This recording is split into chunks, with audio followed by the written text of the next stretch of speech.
देना। वहां पर हनुमान जी बोले, हे जावन जी, अब आप हमें ये बताइए, जे हम लंका में जाकर लंकापति रावण को हम मार कर, उनके जितना राक्षस हैं उन सब को मार कर हम माँ सीता को लेकर चले आवे, या पूरे लंका को मैं समुद्र में डुबा दूं, इनके बाद मैं माँ सीता को लाऊं? आप हमें आदेश दो जे हम क्या करें, बताओ।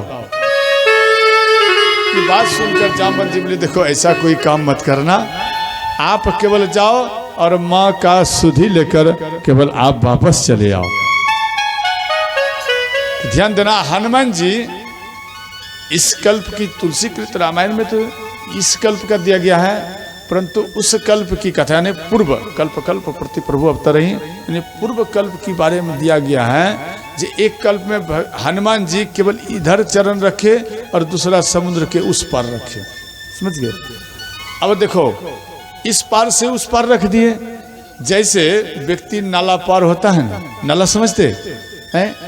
नाला समझते नहीं समझते? नाला जैसे घर में जो ट्यूबवेल का पानी जो उनका जो मार्ग बनाते हैं जल बाहर होने का, तो वो नाला बनाते हैं ना, तो आप कैसे, नाव से तो पार नहीं होते, तो केवल एक चरण इधर और दूसरा चरण उस पार करते हो ना। ठीक हनुमान जी इसी प्रकार से एक चरण इधर और दूसरा चरण लंका में रख दिए और पार हो गए। बोलते बजरंगबली की। तो ध्यान देना मेरी मैया, अब जैसे ही पार हुए तो सूक्ष्म यानी छोटा रूप बनाए, छोटा रूप बना करके गए, तो लंकनी वो वहां का कवच बनकर रहती थी। तो जैसे ही छोटा बनकर जा रहे थे, ये उनको डांट दिया, ये कौन है, कहाँ जा रहा है चोर की तरह, चोर तो मेरा आहार है। तो हनुमान जी बोले, चोर अगर तेरा आहार है तो लंकापति रावण मेरी माँ सीता का चोरी कर लाया है, तो क्यों नहीं आपने उसको खाया? आहार का अर्थ है भोजन है मेरा, तो उसको आहार तुमने क्यों नहीं बनाया? हनुमान जी एक मुष्टिक उसके मुख में मारे और रक्त बहना प्रारंभ हो गया, विकल भय गए। यानी ब्रह्मा जी बोल कर गए थे, एक कपी के मारे से आप जब विकल हो जाओगे तो याद रखना राक्षसों का अब संहार होगा। लंकनी मन में विचार किए, अंत में ये ब्रह्मलोक को चली गई और इधर हनुमान जी लंका में प्रवेश किए। लंकापति रावण के महल में देखे, जिस प्रकार से लंकापति रावण के महल में घूम रहे थे हनुमान जी, वो प्रत्यक्ष था, और लंकापति रावण जो सोए हुए थे वही दृश्य प्रत्यक्ष वो स्वप्न में भी देख रहे थे। इनके बाद ध्यान देना,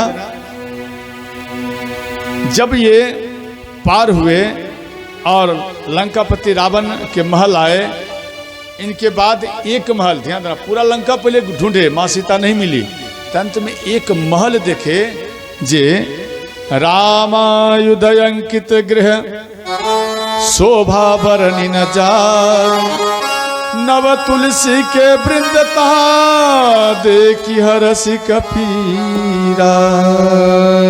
अर्थात रामायुध अंकित यानी घर जो थे, एक विभीषण जी के घर की बात की चर्चा आ रहा है, जब वहां देखे जे तुलसी के पेड़ भी हैं।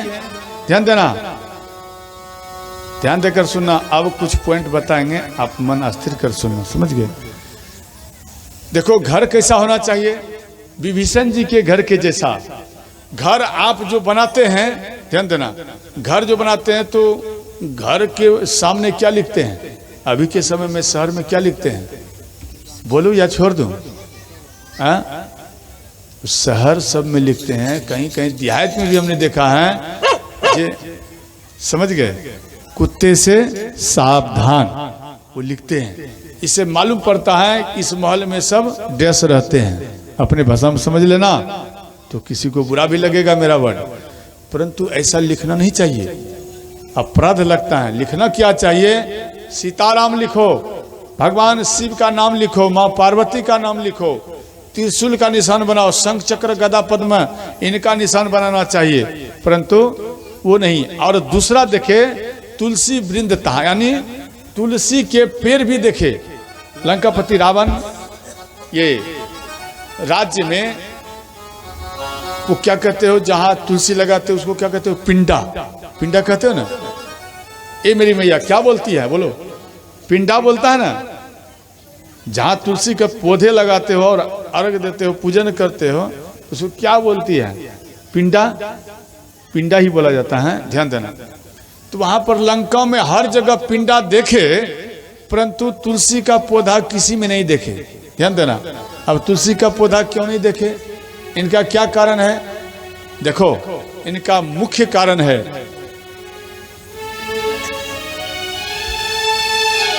सुपनेखा, ध्यान देना, जड़ से मैं बता देता हूं। सुपनेखा, जब ये भगवान श्री राम लंका में सब राक्षसों का संहार कर दिए, अब कोई नहीं बचे, एक बची थी सुपनेखा।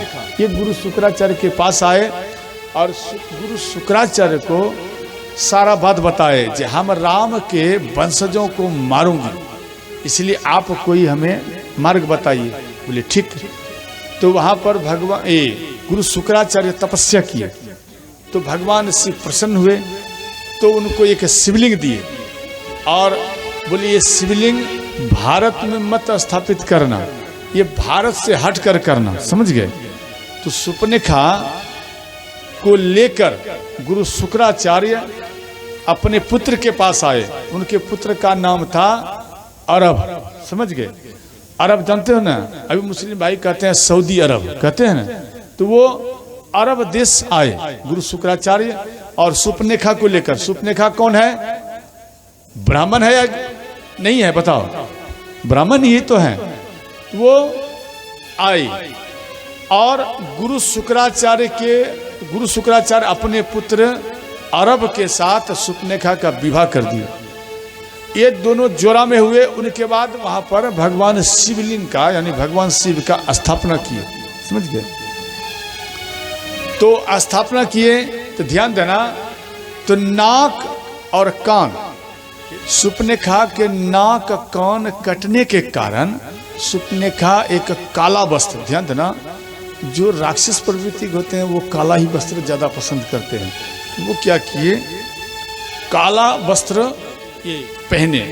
कैसा वस्त्र है, जो मुसलमान माताएं, ध्यान देना, मुस्लिम माताएं वो जो पहनती हैं भुर्का, वो तभी से पद्धति चला भुर्का पहनने का, समझ गए। और माताएं अभी भी वो प्रथा तभी से चला जो भुर्का पहनने का, समझ गए। इनके बाद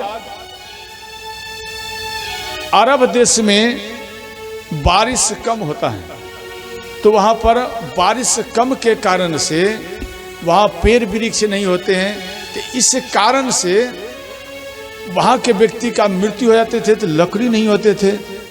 ज्यादा बारिश होगा तभी तो ये पेड़ वृक्ष होंगे, तो इस कारण से लकड़ी नहीं रहने के कारण व्यक्ति मनो मर जाते थे, तो मिट्टी के अंदर में उसे दफना दिया जाता था। तभी से प्रथा चला कब्र का, समझ गए, तभी से प्रथा चला कब्र का। मुस्लिम भाई में ये चल रहा है, अभी भी चल रहा है। इनके बाद वहां पर धूप अधिक था, इस कारण से, ध्यान देना, इसी कारण से वहां पर टोपी लगाया करते थे। तो अब ये एक प्रथा चला, जे टोपी पहनकर ही मुस्लिम भाई नमाज पढ़ते, समझ गए। और ध्यान देना, तो वहां पर जो स्थापित हुए भगवान शिव का, तो मुस्लिम भाई, ध्यान देना, सुपनेखा के 2 संतान हुए। एक संतान हुए सत्य पर चलने वाले, और दूसरा संतान चले जे औक्रवादी का रूप धारण किए। ध्यान देना, औक्रवादी क्या है, ना वो हिंदू जानता है, ना मुस्लिम जानता है, ना सिख जानता है, ना ईसाई जानता है, केवल वो मानो जो सत्य पर चल रहा है सबसे बड़ा विरोधी वो मानता है। हम आप जो सत्य पर चल रहे हैं तो उनके लिए हम विरोधी हैं, समझ गए। वो सुपनेखा के एक संतान हुआ, दूसरा संतान हुए सत्य पर चलने वाले, अर्थात दोनों में लड़ाई होता है, दोनों भाई भाई में लड़ाई भयंकर होता है। अब एक बात बताओ, औक्रवादी जो आक्रमण करता है क्या हिंदू ही मरता है? उसमें मुस्लिम भाई भी मरता है, समझ गए। इसलिए ध्यान देना, वो सुपनेखा के ही संतान है। और वो जो शिवलिंग स्थापना किए, उस शिवलिंग का नाम पड़ा मक्का मदीना। समझ गए? मक्का का अर्थ है वहां दो बना हुआ है। मक्का का अर्थ है भगवान शिव, और मदीना का अर्थ है माँ पार्वती। समझ गए? जैसे हम आप भगवान शिव का शिवाला बनाते हैं और एक माँ पार्वती का भी शिवाला बनाते हैं ना, दो मंदिर, अर्थात एक हो गया मक्का, एक हो गया मदीना। उसी प्रकार से आप देखना मस्जिद में दो बनता है, एक बड़ा एक छोटा बनता है ना। मस्जिद जो बनता है गुम्बज, क्यों ऐसा बनता है? एक भगवान शिव हैं, एक माँ पार्वती हैं, अर्थात मक्का मना ये भगवान शिव और मदीना मना पार्वती माता।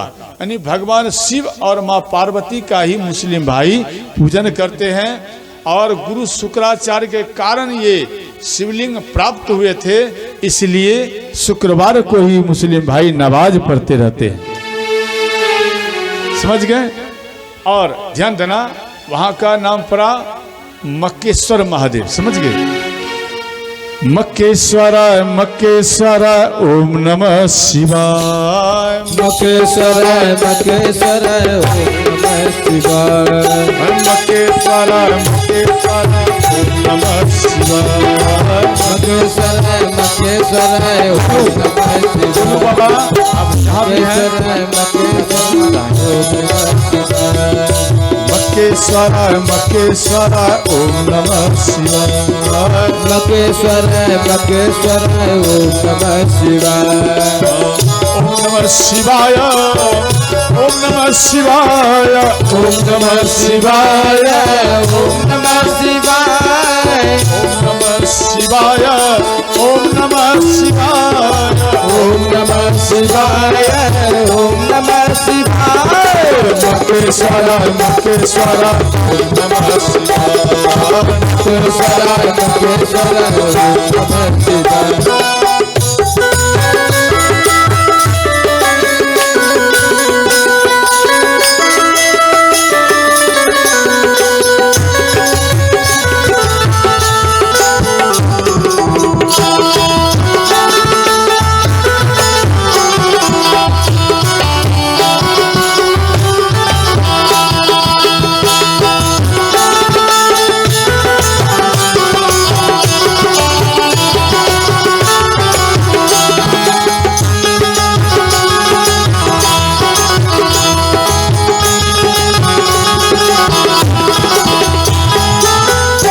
ध्यान देना मेरी मैया,